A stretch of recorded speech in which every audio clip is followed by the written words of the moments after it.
A very warm welcome to Daily Dispatch powered by HSBC. I'm Priya Sheth, and joining us for this very special conversation today is Vineet Rao from DealShare. Thank you very much, Vineet, for joining us today on the Daily Dispatch. I want to begin by talking to you a little bit about the last couple of months because, we've seen a lot of businesses really flourish amid the pandemic. Lots of, social commerce, e-commerce websites doing very well. Tell us a little bit about your experience. How has been the last couple of years for you? Fantastic. Thank you so much. I think the last couple of years have been a very interesting, rocky ride for us, right? So we were growing very nicely just before the pandemic till March of last year. We are growing at 15-20% month on month, doing really well, expanding into multiple cities and towns across states. And then the pandemic hit, and I think, frankly, at that time, nobody knew, what to really think, right, in terms of how the lockdowns will impact the supply chain, how the capital market is going to react, how the pandemic will really affect, the employees and their families in terms of health, etc.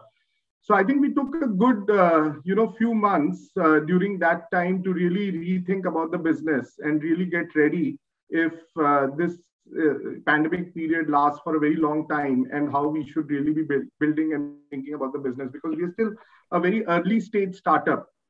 Till then, we had been, we had started in late 2018. So it had been only a year and a half for us. And we are still building the core components of the business. But overall, I think the pandemic has been a very positive thing on the business. While it has caused a lot of disruptions on the employee side, on the supply chain side, etc. But this has caused a rapid shift for the consumers towards e-commerce. What would have otherwise taken years started happening a lot faster. And that is primarily the reason, last year, in year 2021, we grew massively. We grew almost 13 times, what we closed in December of 2020 versus what we closed in December of 2021. We were able to grow very rapidly and also at a very low marketing cost. So this was primarily because, there was a rapid shift of consumers to the internet and grocery buying becoming the primary and first use case. Right. I believe you've raised over $144 million last year. Tell us a little bit about whether the funds have all been utilized. What are the plans that you have for the coming year? Absolutely. So we raised 140 million last year, a little over 140 million. We have only utilized a small part of the fund. Like I said, for us, we did not really require to spend a lot of capital, at least on growth. Majority of the funds have been deployed towards expansion. So we do all of the operations and logistics also ourselves. So we have scaled our warehousing capacity from about 2 lakh square feet to 2.5 lakh square feet at the beginning of last year to almost 25 lakh square feet by end of December. Now we are present in 10 states, over 100 cities and towns with over 100 warehouses. So a lot of capital has just been, gone into setting up all of the logistic, capabilities. We've also invested heavily into technology and team. So that is the other part. Our team has grown from about 300-400 people at the beginning of the year to closer to 2,000 people now across all divisions. So I think most of the funds have gone over there. Although from a total capital perspective, we still have most of the money in the bank. So we probably spent only 10 to 20, 30 million so far. Right. I want to understand what would be your key growth pillars for 2022. If you could tell us a little bit about what the key strategies would be.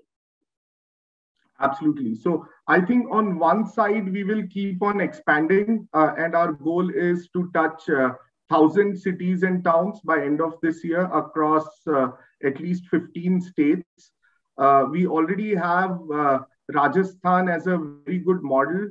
That was the first state that we really launched in. And today we are present in close to 40 towns and cities, all the way to very small towns like Dausa, Bandipur, Tonk, etc. We don't have that kind of penetration yet in other states. So that will be a big focus in terms of how do we drive penetration in Gujarat, in Maharashtra, in NCR, in Karnataka, and all the other states that we are present in. We've just recently opened up West Bengal, Telangana, Tamil Nadu, and Uttar Pradesh. So I think going very deep will be a prime focus in terms of getting to all the cities and towns which are, let's say, more than 20,000 in population. We have a very asset-light model for smaller towns and cities where we partner with local entrepreneurs. We have a program called Deal Share Dost, which is a community leader program. So in all the smaller towns and cities, we set up community leaders. We don't really set up our own warehouses or team, and we partner with them, right? So scaling really rapidly becomes a lot easier for us. The other part of the business is, other part of the investments in 2022 will primarily be on technology. So we are rapidly scaling up our technology team. We are investing heavily in gamification and AI. That will be a big focus for 2022 in terms of delivering highly personalized and engaging experiences to users. We are a very different kind of e-commerce, very different than the traditional e-commerce companies. In traditional e-commerce companies, users really come with the intent that they want to buy, 20 things, right? That is why you go over there and you buy. In our case, it is a lot more discovery and impulse-driven buying. And that is actually triggered by all the flash sales and gamification that we have on the platform. Our engagement of users is also significantly higher. And monthly active user opens the app 40, 50 times a month. And so that is what we really focus on and drive. Commerce is just a byproduct. So that is where a lot of more thoughts and investment will also go on. Vineet, tell us a little bit about what kind of key metrics are you working on in terms of targets? If you could share like key metrics that you may have noted down in terms of revenue, in terms of growth, users, etc. Yes, absolutely. So we reached about crossed 700 million in annualized GMV run rate in December. Our goal will be to at least triple this over 2022. So the goal of December of 2022 is to cross 2 billion in annualized GMV run rate. We had about 1.3 million buying customers. So that also will scale to about 5 million buying customers over the course of this year. We are also very close to profitability. So one of the beauties about our business is at an EBITDA level, it doesn't require that kind of investment. We will also target getting into single digits in terms of negative EBITDA this year from about mid double digits right now. Sorry, about -15, -16% that we are in right now. Right, and overall revenue numbers, if you could share. Yeah, that's what. We reached about 700 million in December as in GMV. Annualized GMV run rate. All right. On that note, Vineet, thank you very much for joining us today. It's been a pleasure speaking with you. Thank you so much for your time, and thanks so much for joining us.